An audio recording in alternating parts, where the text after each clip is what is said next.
Seperti yang dijanjikan dalam video sebelum ni, saya maklumkan bahawa saya akan buat sedikit kronologi mengenai rentetan kes saman fitnah ini. Jadi hari ini saya ada susun sedikit sebanyak perjalanan kes ini daripada awal sehingga ke keputusan. Jadi buat yang masih belum tonton video yang lepas, boleh tengok dulu video tu kalau tak faham apakah kes saman fitnah yang kita nak ceritakan hari ini.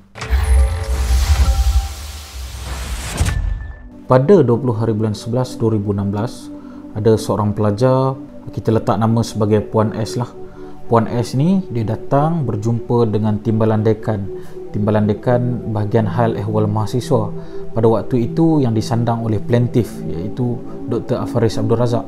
Puan S mengadu pada plaintiff bahawa dia hendak berhenti belajar disebabkan dia mengandung, dan lebih mengejutkan dia mendakwa ianya adalah hasil daripada hubungan intim antara Puan S bersama dengan seorang pensyarah sambilan yang bernama Fuad Trayek. Memandangkan kes ini adalah sesuatu yang luar biasa kerana melibatkan isteri orang dan juga pensyarah sambilan, plaintiff tidak tahu skop kerja dan bagaimana untuk mengendalikan kes ini. Plaintiff mengambil keputusan untuk membawa perkara ini untuk berbincang dengan dekan pada ketika itu, iaitu Prof. Dr. Ni Ahmad Isyam Ismail pada 21 hari bulan. Telah berbincang bersama dekan telah mengambil keputusan untuk membawakan hal ini ke pejabat penasihat undang-undang universiti. Tujuannya adalah untuk mendapatkan nasihat daripada bidang perundangan untuk mengendalikan kes yang melibatkan isteri orang ini. Disebabkan laporan hanya dibuat daripada satu pihak, pihak perundangan meminta untuk mendapatkan keterangan daripada Fuad Trayek bagi mendapatkan daripada kedua-dua belah pihak.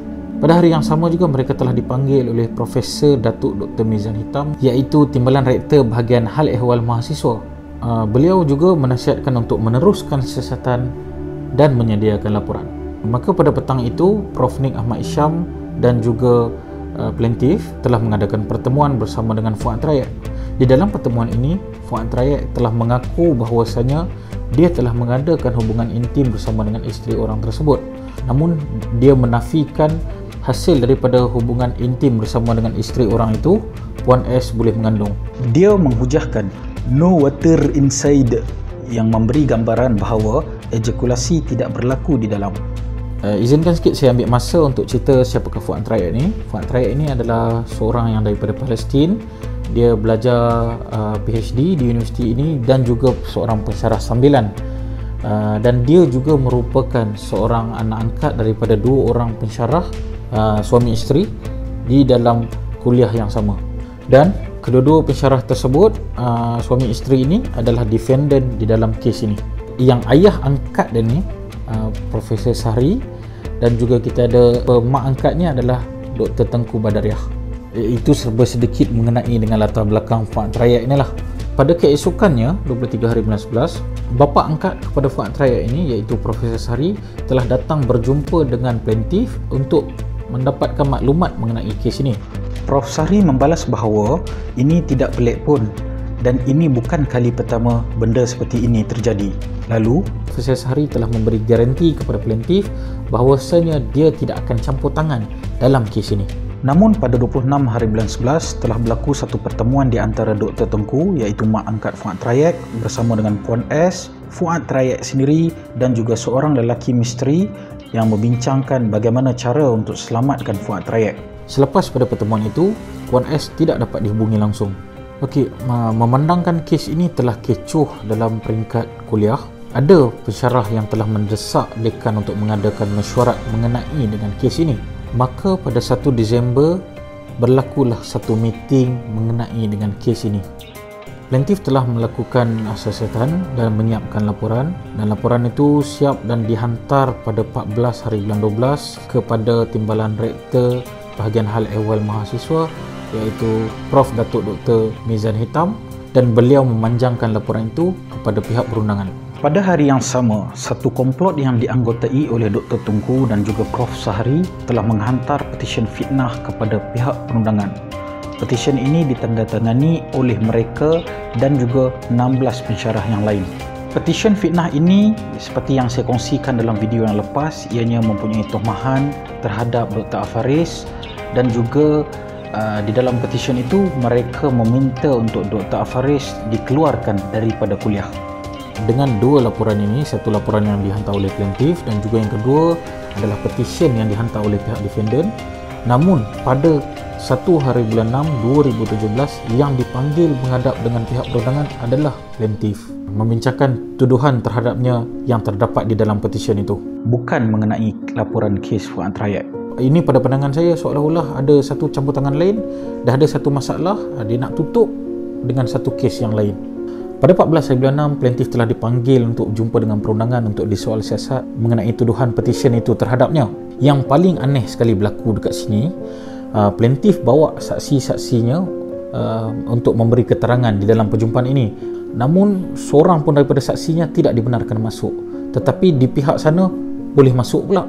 Okey, dan di saat inilah plaintiff merasa hairan dan pelik, seterusnya membuat laporan polis mengenai dengan kes ini. Laporan polis ini dibuat pada 9 hari bulan 7 2017.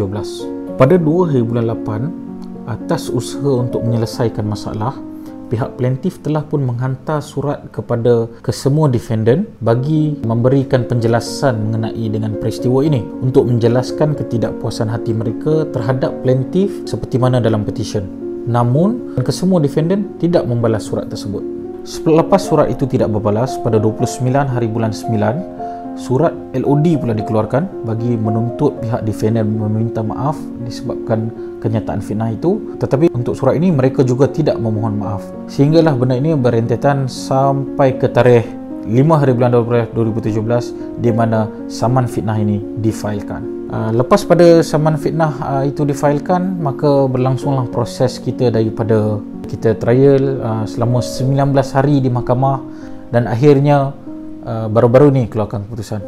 Baik, dan 19 hari ini bukan seperti yang anda bayang 19 hari berturut-turut macam tu.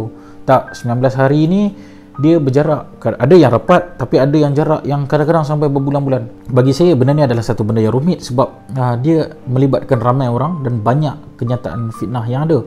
Mungkin ada yang bertanya, sekarang ni dekat mana Fuad Rayat dalam cerita ni? Sedikit maklumat yang saya tahu, dia tak dikenakan apa-apa tindakan oleh pihak universiti. Bahkan sekarang dia telah pulang ke negara dia dan menjadi seorang pensyarah di sana.